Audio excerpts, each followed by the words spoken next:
할렐루야. 8월 2일 금요일 새벽 기도를 시작하겠습니다. 사도신경으로 우리의 신앙을 고백합니다. 나는 전능하신 아버지 하나님 천지의 창조주를 믿습니다. 나는 그의 유일하신 아들 우리 주 예수 그리스도를 믿습니다.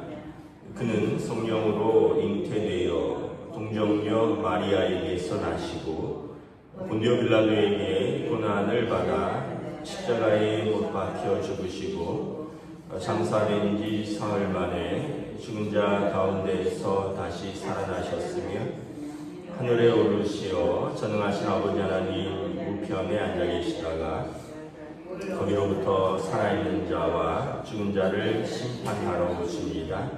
나는 성령을 믿으며 거룩한 공교회와 성도의 교제와 죄를 용서받는 것과 몸의 부활과 영생을 믿습니다. 아멘. 찬송가 374장 찬양하시겠습니다. 찬송가 374장입니다.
말씀은 구약성경 열왕기하 18장 13절부터 25절까지 말씀입니다.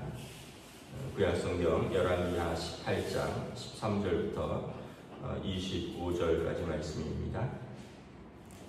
다 찾으신 줄 알고 저와 여러분들이 한 절씩 교도하도록 하겠습니다. 열왕기하 18장 13절부터 25절입니다.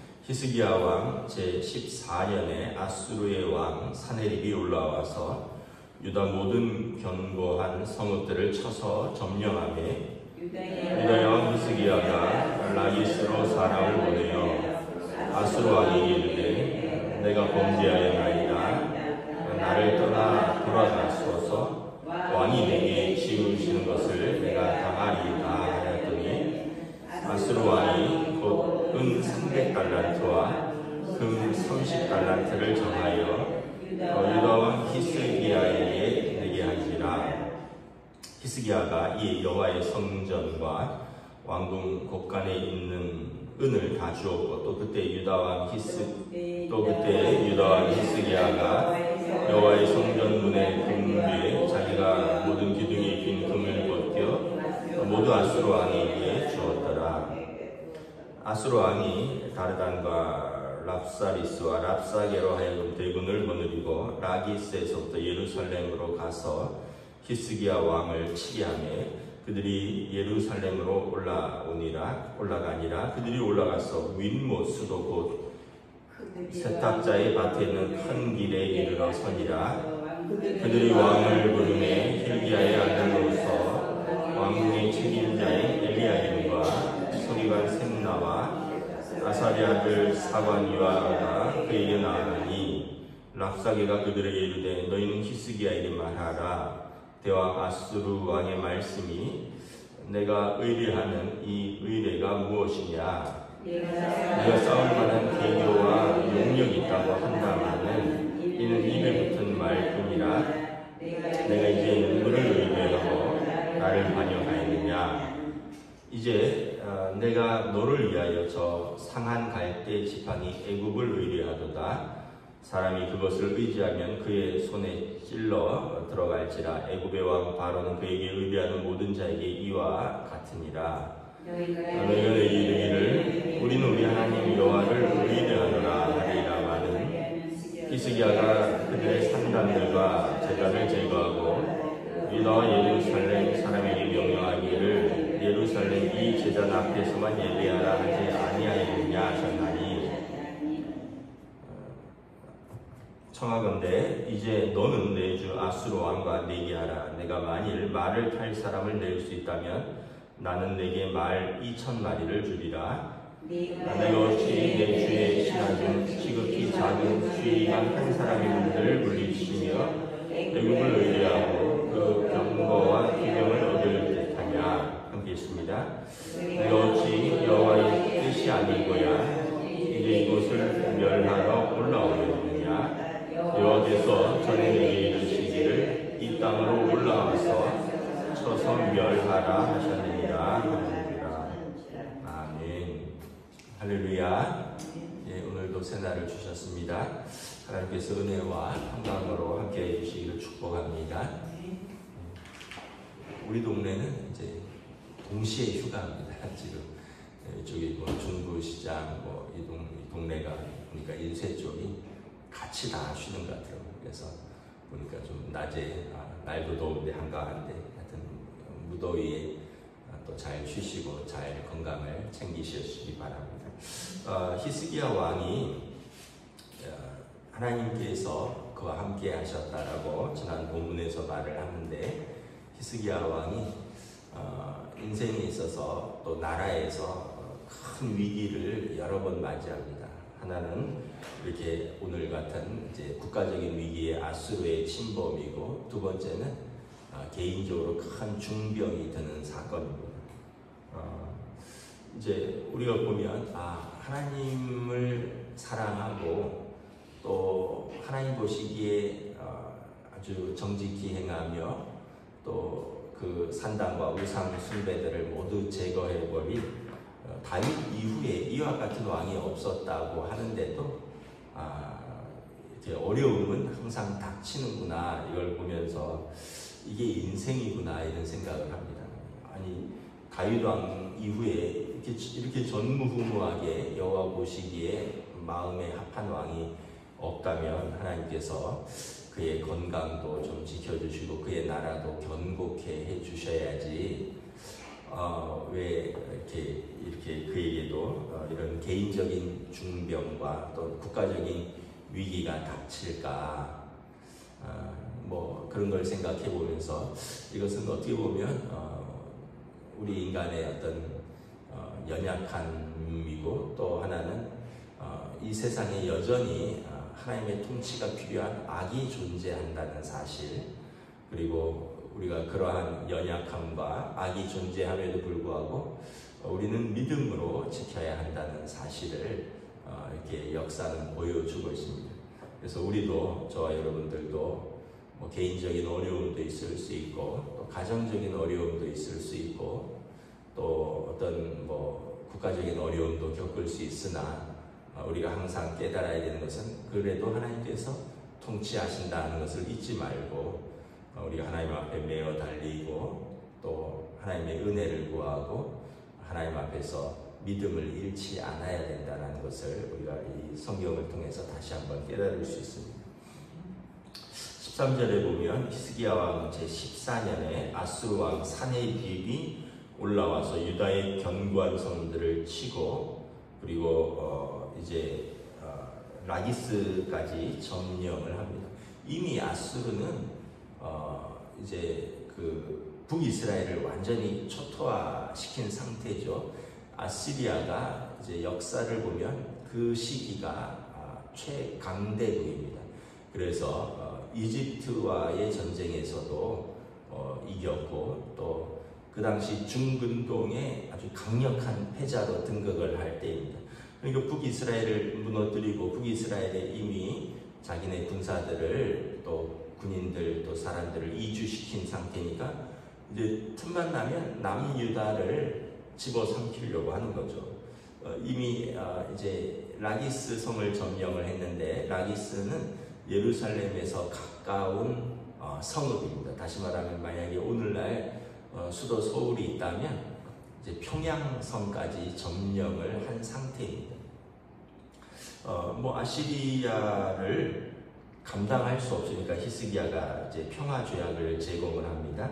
그래서 13절, 14절에 쭉 보면 우리를 떠나서 돌아가면 내게 지우는 것을 감당하리라 그랬더니, 아수르 왕이 은 300달란트와 금 30달란트를 유다왕 히스기야에게 내게 한지라. 금 30달란트, 은 300달란트는 어마어마한 양의 그 조공을 요구하는 겁니다. 그래서 히스기야가 할 수 없이 국가에 있는 모든 금을 모읍니다. 왕궁 곳간에 있는 은, 금 부족해서 성전에 있는 성전 기둥에 입힌 금까지, 또 은까지 모두 해서 다 아수르 왕에게 주는 거죠. 근데도 17절에 보면 아수르 왕이 이제 돈은 제 돈대로 다 받고 이제 히스기야에게 신하들을 보냅니다. 랍사기를 보내서 가서 히스기야를 쳐라. 그러니까 예루살렘에 올라와서 이제 조롱을 하는 겁니다. 18절에 보면 이 아시리아 왕의 신하들 3명과 다르단과 랍사리스와 랍사게와 히스기야 왕의 신하들 3명, 힐기야의 아들 왕궁 책임자 엘리야김과 서기관 셈나와 아삽의 아들 사관 요압, 이제 3대3으로 전쟁에 앞서서 만나죠. 그랬더니 19절에 랍사기가 조롱을 합니다. 우리 아수르 대왕의 말씀이 너희 히스기야에게 이렇게 전하라. 그러니까 자기네는 대왕이고 너희 왕은 이름을 부르는 겁니다. 그러니까 아주 얕잡아 보는 거죠. 우리 아수르 대왕이 너희 히스기야에게 전하는 말이, 너네가 뭘 의지하느냐? 그리고 20절에 내가 싸울 만한 계략도 있고 용력도 있다, 뭐 힘도 있고 지혜도 있다 하는데 이거 말뿐이다. 정말 너희에게는 그런 지혜도 없고 힘도 없다. 우리를 어떻게 감당하겠느냐? 그리고 21절에 보면 너희가 우방으로 애굽을 두고 있는데, 애굽은 상한 갈대 지팡이다. 갈대 지팡이가 흐느흐느 하잖아요. 그것도 상했다는 거예요. 그러니까 이 꺾이는 그거를 의지하느냐. 그리고 22절에 우리가 듣기로 너희 히스기야가 너희 하나님 여호와를 의지한다고 하는데, 그러면서 너희 왕 히스기야가 모든 산당들, 제단들을 제거하고 유다와 예루살렘의 사람들에게 예루살렘 성전에서만 예배하라고 하였는데 그럼 너희 하나님 한번 의지해봐라. 너희가 정말 싸울 힘도 있고 계략도 있고 그리고 너희 뭐 우방도 있고 하나님도 있다던데 한번 다 동원해서 한번 우리와 맞서봐라. 23절에 우리 왕 아수르 왕하고 내기하기를 너희가 말 탈 사람이 있다면 우리가 말 2,000마리를 주리라. 그러니까 말 탈 용사들도 없지 않느냐. 그렇다면 우리가 말 2,000마리를 주겠다는 거예요. 그러면서 우리 왕께서 너희를 칠하겠다. 그리고 너희 하나님이 너희를 멸하려고 하지 않으면 우리가 어찌 너희를 칠 수 있겠느냐 하면서 하나님의 이름도 조롱을 하는 거죠. 우리가 이걸 보면서 깨닫는 것은 어려울 때 우리가 여러 가지 의지할 것, 또 우리가 할 수 있는 방법을 다 해도 안 되는 건 안 되는 부분이 있다는 거예요. 300달란트, 30달란트 은금을 다 주면서 물러가달라고 했지만 그걸 받을 건 다 받고요, 챙길 건 다 챙기고 그리고 계속해서 위협을 하는 거죠. 또 실제로 애굽은 이미 힘을 잃었습니다. 애굽은 상한 갈대 같이 더 이상 아수르에 맞설 지금 힘이 있는 상태가 아닌 것입니다. 그러면 그들이 인정하듯이 너희가 너희 하나님 의지한다고 했는데 그 너희 하나님 한번 의지해봐라 하면 이래도 죽고 저래도 죽는다면 우리가 믿음으로 살다가 죽어야 되지 않겠습니까? 히스기야가 이제 이후에 보면 백성들의 지도자와 기도합니다. 그리고 랍사게 군사 18만 5천 명이 성을 에워싸고 포위를 하죠. 근데 여러분 역사는 하나님이 움직이시는 것이고요, 하나님이 통치하시는 것입니다. 아수르가 지금 절정에 이르고 있지만 아수르에 대적하는 세력이 어디냐면 바벨론, 새로운 바벨론이 일어나고 있었습니다. 아수르의 남쪽에 있는 새로운 바벨론이 일어나고 있었고요. 그리고 이 사건에 하나님이 개입을 하십니다. 성경을 나중에 보시면 알겠지만 이 랍사게와 18만 5천 명을 하나님이 하룻밤새 쳐서 죽입니다. 그리고 사내립이 물러가는데 사내립이 들어가서는 전쟁의 실패에 대해서 반란이 일어나서 사내립도 목숨을 잃습니다. 그리고 아시리아는 바벨론에 의해서 나라가 무너집니다. 하나님의 큰 계획 속에서는 이 기고만장한 사내립을 치실 준비가 되어 있었고, 이 아시리아라는 나라는 이미 바벨론이라는 나라에 의해서 꺾일 준비가 되어 있었는데 아무도 그걸 모를 뿐이죠. 우리가 역사를 지나고 보니까 아는 거예요.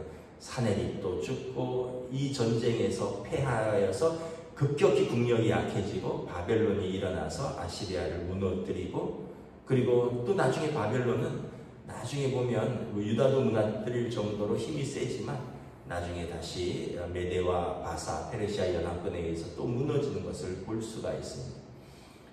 그래서 결국은 역사는 하나님이 통치하시고 우리가 주관하는 것 같지만 그렇지 않고, 또 우리가 어떻게 감당할 수 없는 부분이 있는 것 같지만 또 그것도 아니다. 하나님의 뜻 가운데 있다. 여러분, 사내립이 여기 전쟁에 나왔다가 패할 줄 어찌 알았겠습니까? 그리고 자기네 군사 18만 5천 명 주력군이 죽고 자기가 돌아와서 죽을 줄 어찌 알았겠습니까? 그렇다면 그가 나오지 않았겠죠. 예전에 당나라가 고려를 여러 번 침입했죠. 3번에 걸쳐서 침입했고 안시성 전투에서 결국 패하죠. 그러면서 안시성 전투에서 우리가 잘 아는 을지문덕 장군도 있었고, 또 안시성에서 결국은 강태종 누르한치가 눈에 화살을 맞고 돌아가면서 죽죠. 그러면서 다시는 고려를 이제 침범하지 말아라. 왜냐하면 그 작은 나라가 이렇게 셀 줄은 몰랐다는 거죠. 그러면서 이제 당이 이렇게 몰락하게 되는 그런 계기가 되는 것을 볼 수 있습니다. 태종도 그때 그 전쟁 이후에 죽고, 그런 걸 보면서 우리가 역사는 하나님 앞에 있다. 우리나라 역사도 마찬가지죠, 여러분.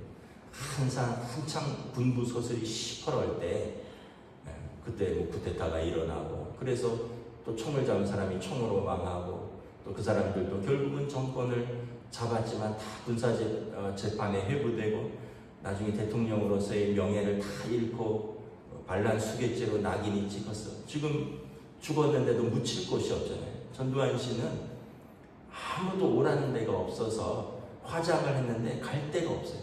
그래서 그냥 연희동 집에 있다 그러잖아요. 전 국민이 반대를 하는 거죠. 그러니까 역사는 하나님 앞에 있는 거예요. 그때 그것이 옳은 것 같고 그때 그것이 힘이 있는 것 같지만 권불 10년 화무 11홍이라고 역사는 10년 안을 못 가고 꽃은 열을 불지 못하다라는 그 말이 틀린 말이 아닌 것이죠. 결국은 히스기야가 할 수 있는 것은 하나님 앞에 매어 달릴 수밖에 없는 것입니다. 그리고 나중에 보면 하나님께서 히스기야를 도와서 유다를 구원해 주십니다. 그리고 또 히스기야의 중병도 하나님이 또 고쳐주시는 것을 볼 수 있습니다. 히스기야도 아까도 말씀드렸듯이 어려움도 많았고 또 그의 연약함도 분명한 한계가 있고 그리고 세상엔 여전히 악이 판치지만 하나님은 히스기야를 버리지 않았고 그 언약을 지키시는 것을 볼 수 있습니다. 우리도 다시 한번 우리 인생에서 우리 개인적으로 어려움이 있을 수도 있고요. 또 우리 가정적으로 어려움이 있을 수도 있고 또 우리 나라적으로 어려움이 있을 수 있지만 우리가 해야 할 일은 무엇인가? 하나님만을 붙드는 거다. 이래도 죽고 저래도 죽는다면 우리의 몸부림은 하나님 앞에서 치는 겁니다. 이 히스기야가 아수르 왕에게 이렇게 돈도 보내고 조공도 보내고 평화조약을 했지만 먹히지 않는 것을 볼 수 있습니다. 결국은 우리를 도우실 분은 사람도 아니고 우리가 가진 물질도 아니고 우리가 가진 힘도 아니고 여기 아수르 왕이 말한 것처럼 우리가 가진 계력이나 용력이 아니라 우리가 의지하는 하나님뿐이시다. 그래서 여러분 뭐 이래도 죽고 저래도 죽는다면 믿음을 지키다 죽겠다. 우리 일편단심 한 조각 굵은 마음 우리의 믿음을 지키고 하나님 앞에 서는 것이죠. 저와 여러분들에게 우리가 이 어려움이 없기를 기도하고 있다면 믿음으로 이겨나가고 하나님의 도우심과 신실하심을 바라보며 승리하는 저와 여러분 되시기를 우리 주님의 이름으로 축복합니다. 기도하겠습니다. 하나님 은혜를 감사합니다. 하나님을 경외하는 히스기야 왕 모든 유다와 이스라엘의 산당을 없애고 주상을 찍어내버리고 목상을 불태워버린 그 거룩한 왕에게도 국가적으로 어려움, 개인적으로 건강에 어려움이 닥치는 것을 볼 수 있습니다. 히스기야도 어찌할 바를 알지 못하고 나라의 모든 재산을 다 털어서라도 화친을 요구하지만 아수르 왕은 기구만장하여 유다를 침공하고 무너뜨리기를 원하는데 하나님께서 기도하는 히스기야와 그의 백성을 긍휼히 여기시는 것을 바라봅니다. 그리고 18만 5천 명을 하루에 꺾으시고 그리고 이 사내립은 돌아가고 그리고 그가 정작 죽임을 당하고 그의 나라가 망하는 것을 역사는 증거하고 있습니다. 그 당시 우리는 모든 것을 당장 눈앞에 있는 것에 대해서 우리가 알지 못하고 당황스럽지만 하나님의 큰 역사와 하나님의 섭리와 계획 속에서 하나님이 살아계시다면 하나님께서 하나님을 찾는 자들에게 상 주시고 악인들에게 벌 주신다는 그 믿음 그리고 이 땅에서 뿐만 아니라 최종적으로 하나님 앞에서의 심판이 있다는 것을 기억하며 우리가 믿음을 지키고 하나님만을 의지하며 하나님만을 예배할 수 있는 믿음을 저희들에게 허락하여 주시옵소서. 감사를 드리오며 우리 주 예수 그리스도 이름으로 기도드리옵나이다. 아멘. 하늘에 계신 우리 아버지의 이름을 거룩하게 하시며 아버지의 나라가 오게 하시며 아버지의 뜻이 하늘에서와 같이 땅에서도 이루어지게 하소서. 오늘 우리에게 일용할 양식을 주시고 우리가 우리에게 잘못한 사람을 용서하여 준 것 같이 우리 죄를 용서하여 주시고 우리를 시험에 빠지지 않게 하시고 악에서 구하소서. 나라와 권능과 영광이 영원히 아버지의 것이니